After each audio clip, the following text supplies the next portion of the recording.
दोस्तों, दिल थाम के बैठिए। पेश है जेम्स बॉन्ड सीरीज की पहली ज़बरदस्त फिल्म डॉक्टर नो। मूवी के शुरू में दिखाया जाता है कि 3 अंधे भिखारी एक क्लब में आते हैं और ब्रिटिश सीक्रेट सर्विस MI6 के जमाइका के स्टेशन चीफ स्ट्रैंगवेज की हत्या कर देते हैं और उसकी बॉडी कार में ले जाते हैं। इसके बाद वो तीनों हत्यारे स्ट्रैंगवेज की सेक्रेटरी के ऑफिस में जाते हैं और उसकी भी हत्या करके वहाँ से क्रैब की आइलैंड और डॉक्टर नो नाम के आदमी की फाइल लेकर चले जाते हैं। इधर लंदन में जब MI6 सीक्रेट सर्विस के हेड ऑफिस से उनको कांटेक्ट करने की कोशिश की जाती है तो वहाँ से कोई जवाब नहीं आता। अगले सीन में एक क्लब दिखाया जाता है जहाँ जेम्स बॉन्ड जुआ खेल रहा होता है और वह सिल्विया नाम की लड़की से जुए में पैसे जीत जाता है। सिल्विया जेम्स बॉन्ड में इंटरेस्ट दिखाती है तो जेम्स बॉन्ड उसको बोलता है कि वो कल गोल्फ खेलने के बाद डिनर पे जा सकते हैं। इसके बाद जेम्स बॉन्ड अपने हेड ऑफिस में जाता है। यहाँ उसका बॉस, जिसका नाम M है, बताता है कि जमैका में उनका स्टेशन चीफ स्ट्रैंगवेज लापता है, जो वहाँ अमेरिका की सीक्रेट सर्विस CIA की मदद कर रहा था ये पता लगाने में कि अमेरिका के रॉकेट का लॉन्च से पहले रेडियो कैसे जाम हो गया। बॉस बॉन्ड को स्टेशन चीफ स्ट्रैंगवेज और अमेरिका के रॉकेट लॉन्च में प्रॉब्लम के बारे में पता लगाने को कहता है। जब बॉन्ड अपने घर आता है तो उसको अपने घर में किसी के पहले से ही होने का आभास होता है। वो लाइट ऑफ कर देता है। अपनी गन निकालकर जैसे ही अंदर जाता है तो देखता है कि वहाँ सिल्विया पहले से होती है। वो सिल्विया से पूछता है कि हमें तो कल मिलना था, तो सिल्विया कहती है नहीं, मुझे तो तुमसे आज ही मिलना था। अब बॉन्ड फ्लाइट लेकर जमैका के स्टेशन चीफ स्ट्रैंगवेज के गायब होने के रहस्य को सुलझाने के लिए जमैका पहुँचता है। एयरपोर्ट पर उसको एक आदमी बोलता है कि मैं आपके लिए गाड़ी लेकर आया हूँ।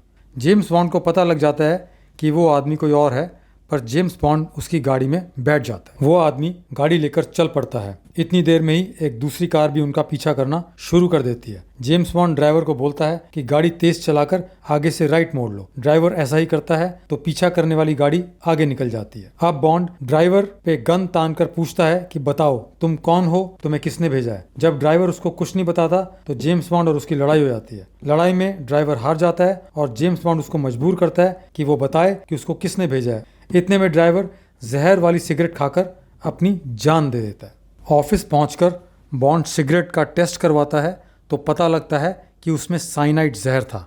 इसके बाद बॉन्ड वहां के ऑफिसर से स्टेशन चीफ स्ट्रैंगवेज के बारे में पूछता है, कौन कौन लोग उसको आखिरी में मिले थे, और फिर बॉन्ड बोलता है कि वो उस जगह का निरीक्षण करना चाहेगा जहां स्टेशन चीफ स्ट्रैंगवेज और उसकी सेक्रेटरी की हत्या हुई थी। बॉन्ड वहां पहुंचता है और चीज़ों का निरीक्षण करता है तो उसे एक तस्वीर मिलती है जिसमें स्टेशन चीफ स्ट्रैंगवेज किसी मछुआरे के साथ था। बॉन्ड बताता है कि यह मछुआरा कार में उसका पीछा कर रहा था। तो पुलिस ऑफिसर कहता है ठीक है, हम इसके बारे में पता लगाते हैं। बॉन्ड को वहाँ एक जियोलॉजिकल एनालिसिस की रसीद भी मिलती है जिस पर प्रोफेसर डेंट का नाम था। अपने कमरे से बाहर जाने से पहले बॉन्ड दरवाजे पे एक बाल और ब्रीफकेस पे केमिकल लगा देता है। बॉन्ड स्टेशन चीफ स्ट्रैंगवेज के दोस्तों से जाकर क्लब में मिलता है जिनमें एक प्रोफेसर डेंट भी है। दोस्त उसको बताते हैं कि कोरल नाम का एक मछुआरा है जिससे स्टेशन चीफ स्ट्रैंगवेज की बहुत दोस्ती थी, क्योंकि स्टेशन चीफ स्ट्रैंगवेज को फिशिंग का बहुत शौक था। बॉन्ड अगले दिन कोरल से जाकर मिलता है। कोरल उसको कुछ भी बताने से मना कर देता है और एक तरफ चला जाता है। बॉन्ड उसका पीछा करता है। पीछा करते करते वो एक रेस्टोरेंट में पहुंच जाते हैं। रेस्टोरेंट का मालिक और कोरल मिले होते हैं। इतने में बॉन्ड कोरल से बोलता है कि वह उससे बात करना चाहता है। कोरल कहता है आओ चलो एक कमरे में चलते हैं ताकि कोई हमारी बात सुन ना सके। उस कमरे में पहुंचते ही कोरल चाकू निकाल लेता है और रेस्टोरेंट के मालिक के साथ मिलकर बॉन्ड पर हमला करने की कोशिश करता है। बॉन्ड दोनों को पटककर अपनी गन निकाल लेता है। इतने में पीछे से एक और इंसान आकर बॉन्ड पर गन तान देता है तो बॉन्ड को अपनी गन उसको देनी पड़ती है। तब पता चलता है कि ये आदमी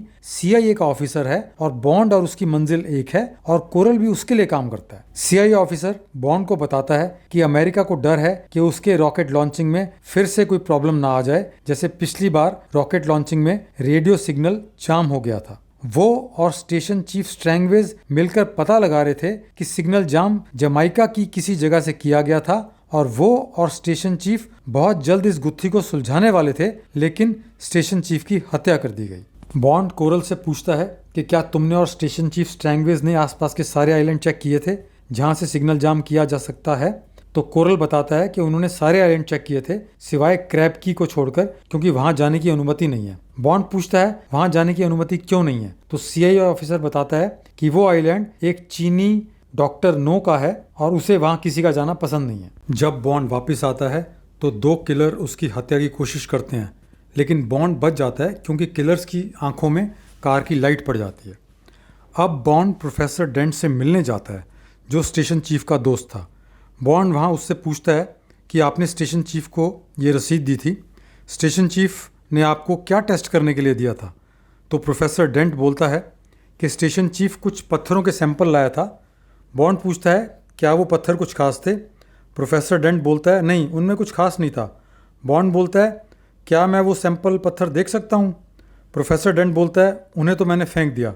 तो बॉन्ड का शक बढ़ जाता है, लेकिन वो जाहिर नहीं करता और रसीद लेकर वापस चला जाता है। अब बॉन्ड की पूछताछ से परेशान प्रोफेसर डेंट बोट लेकर क्रैब की आइलैंड पहुंच जाता है, जहां डॉक्टर नो का सीक्रेट अड्डा है।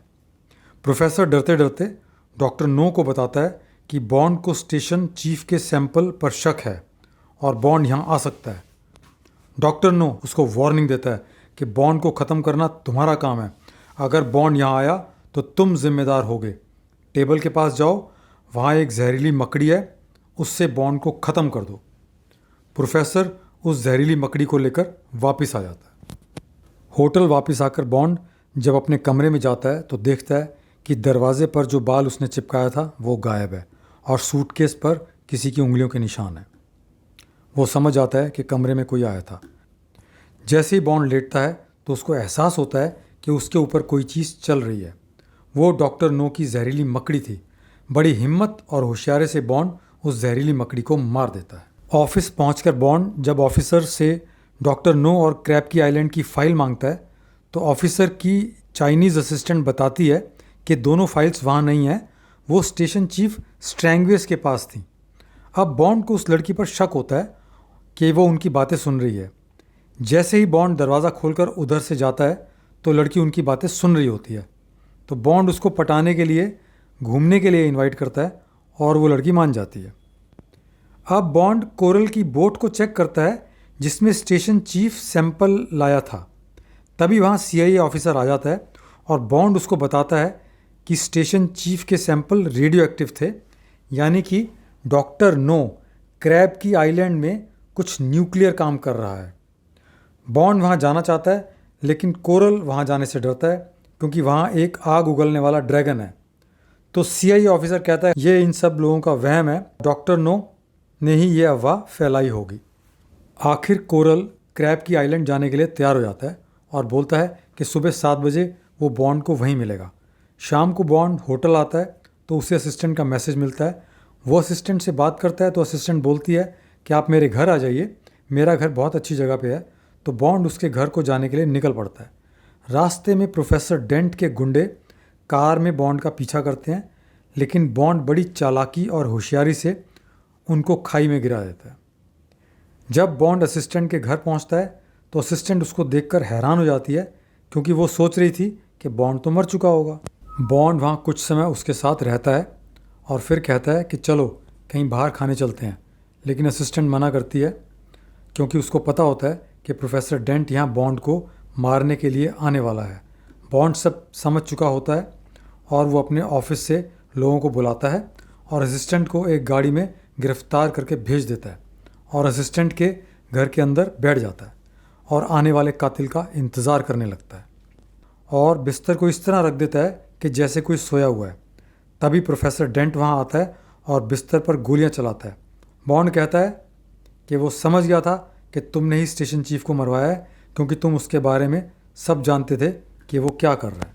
प्रोफेसर डेंट बॉन्ड को धमकाता है कि अगर तुम हमसे उलझोगे तो तुम्हें भी मौत मिलेगी। ऐसा कहते कहते वो अपनी गन धीरे से अपनी तरफ खींचता है और बॉन्ड पर गोली चलाने की कोशिश करता है, लेकिन उसकी गन खाली होती है।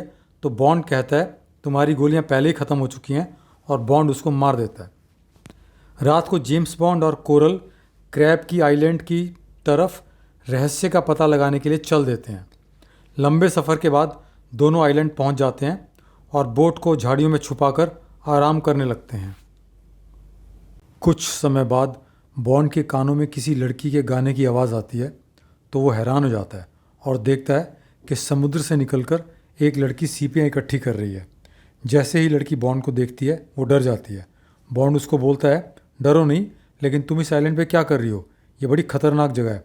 तो लड़की कहती है, मैं अक्सर आती हूँ और सीपियाँ इकट्ठी करके मियामी में उनको अच्छे रेट पे बेच देती हूँ। बॉन्ड पूछता है, तुम्हारा नाम क्या है? तो वो लड़की अपना नाम हनी बताती है।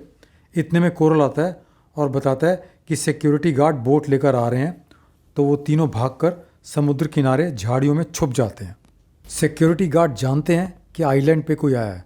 वो चेतावनी देते हैं कि जो भी छुपा है बाहर आ जाए, नहीं तो वो गोलियां चलाएंगे। बॉन्ड, हनी और कोरल छुपे रहते हैं। गार्ड गोलियां चलाते हैं लेकिन उनको कुछ नहीं होता। इसके बाद गार्ड चले जाते हैं ये बोलकर कि वो शिकारी कुत्ते लेके आएंगे। तब हनी और कोरल बॉन्ड को बताते हैं कि इस आइलैंड पे एक ड्रैगन भी है। हनी कहती है, मुझे एक छुपने की अच्छी जगह मालूम है। तभी गार्ड शिकारी कुत्तों को लेकर वहाँ आते हैं। तो बॉन्ड, हनी और कोरल पानी के अंदर सांस लेने वाली नली के साथ छुप जाते हैं। गार्ड उनको ढूंढते हैं पर वो नहीं मिलते। एक गार्ड जब बहुत नज़दीक आ जाता है तो जेम्स बॉन्ड उसको मार देता है। हनी बॉन्ड को बताती है कि डॉक्टर नो ने ही उसके पापा को मारा है, क्योंकि उसके पापा एक वैज्ञानिक थे। वो इस आइलैंड पे आए थे और फिर कभी वापस नहीं गए। तभी कोरल बॉन्ड को आकर बताता है कि वो ड्रैगन आ रहा है। वो ड्रैगन असल में एक लोहे का ट्रक था जिसमें पेट्रोल डालकर आग उगली जाती थी। अंधेरे में वो ड्रैगन ही लगता था। कोरल, हनी और बॉन्ड उसकी तरफ चुपचाप बढ़ते हैं, लेकिन उसकी आग से कोरल मारा जाता है और जेम्स बॉन्ड और हनी पकड़े जाते हैं। उनको लेकर सिक्योरिटी गार्ड डॉक्टर नो के अड्डे में आ जाते हैं। अड्डे पर आने पर सबसे पहले उनकी रेडियो एक्टिविटी चेक की जाती है, क्योंकि आइलैंड का पानी रेडियो एक्टिव था। फिर इनको अच्छी तरह नहलाकर इनकी रेडियो एक्टिविटी कंट्रोल की जाती है। इसके बाद डॉक्टर नो का स्टाफ उनको एक अच्छा कमरा और अच्छी ड्रेस देता है और उनको कहता है कि अभी आप आराम कीजिए, शाम को डॉक्टर नो आपके साथ डिनर करेंगे। जब वो वहाँ की कॉफ़ी पीते हैं तो उस कॉफ़ी में नशा होने के कारण दोनों बेहोश हो जाते हैं। जब उनको होश आता है तो डॉक्टर नो का स्टाफ उनको लेकर डॉक्टर के पास चला जाता है। ज़मीन के अंदर बने डॉक्टर के अड्डे में बॉन्ड और हनी जब पहुँचते हैं तो वहाँ उनको बहुत सुंदर एक्वेरियम देखने को मिलता है। इतने में डॉक्टर नो भी वहाँ आ जाते हैं। डॉक्टर नो उनसे पूछते हैं कि उनको उनका अड्डा और एक्वेरियम कैसा लगा। डॉक्टर नो के हाथ जल गए थे, इसलिए वो किसी से हाथ नहीं मिलाते। डॉक्टर नो, बॉन्ड और हनी डाइनिंग टेबल पर बैठ जाते हैं। वहाँ डॉक्टर नो उनको बताते हैं कि वो चीनी माफिया का पैसा लेकर भाग गए थे। रूस और अमेरिका दोनों उनके दुश्मन हैं। बॉन्ड बोलता है कि लड़की को जाने दो, लड़की का यहाँ कोई काम नहीं है। पर हनी बोलती है कि मैं यहीं रहूँगी, पर गार्ड उसको पकड़कर ले जाते हैं। डॉक्टर नो बॉन्ड को बताता है कि वो स्पेक्टर नाम की एक संस्था के लिए काम करता है, जिसके पूरी दुनिया में बहुत सारे गैर कानूनी काम चलते हैं। वो बॉन्ड को भी अपना साथी बनाने की पेशकश करता है, जिसको बॉन्ड ठुकरा देता है। डॉक्टर नो गुस्सा हो जाता है और अपने गार्डों को बोलता है कि जेम्स बॉन्ड को पीट कर एक जेल में डाल दो। जेम्स बॉन्ड एक एयर वेंट के थ्रू बच निकलता है और वो डॉक्टर नो के कंट्रोल सेंटर में पहुंच जाता है, जहां डॉक्टर नो अमेरिका के नए रॉकेट का रेडियो सिग्नल जाम करने की दोबारा से तैयारी कर रहा है। बॉन्ड जब कंट्रोल सेंटर पहुंचता है तो वहां एक ऑपरेटर आता है, जिसको बॉन्ड पकड़कर बेहोश कर देता है और ऑपरेटर की ड्रेस पहन लेता है और कंट्रोल रूम में पहुंच जाता है, जहां डॉक्टर नो और उसकी टीम तैयारी में लगे होते हैं। कंट्रोल रूम में सब अपने कामों में बिजी होते हैं। डॉक्टर नो सारे कंट्रोल चेक करते हैं। इतनी देर में ये सब लोग अमेरिका के रॉकेट का लॉन्च देख रहे होते हैं, जिसको इन्होंने जाम करना है, और ये अपनी तैयारी पूरी कर लेते हैं। तभी बॉन्ड ऑपरेटर को धक्का देकर नीचे गिरा देता है, जिसकी वजह से रिएक्टर पूल ओवरलोड होने लगता है। डॉक्टर नो और बाकी सब लोग घबरा जाते हैं और इधर उधर भागने लगते हैं। डॉक्टर नो बॉन्ड पर हमला कर देते हैं। लड़ाई में डॉक्टर नो रिएक्टर पूल में गिर जाते हैं और उनकी जलकर मौत हो जाती है। सब लोग बेस को छोड़कर भागने लगते हैं। बॉन्ड भागकर बेस में जाता है और हनी को मरने से बचा लेता है। वो और हनी वहाँ से निकलकर एक बोट लेकर भाग जाते हैं। तब तक सारा बेस तबाह हो जाता है और एक बार फिर बुराई के ऊपर अच्छाई की जीत होती है, बॉन्ड जीत जाता है और दुनिया को एक बड़े खतरे से बचा लेता है। अगर आपको ये कहानी अच्छी लगी तो प्लीज़ लाइक, शेयर और सब्सक्राइब कर लें। मिलते हैं एक नई कहानी में।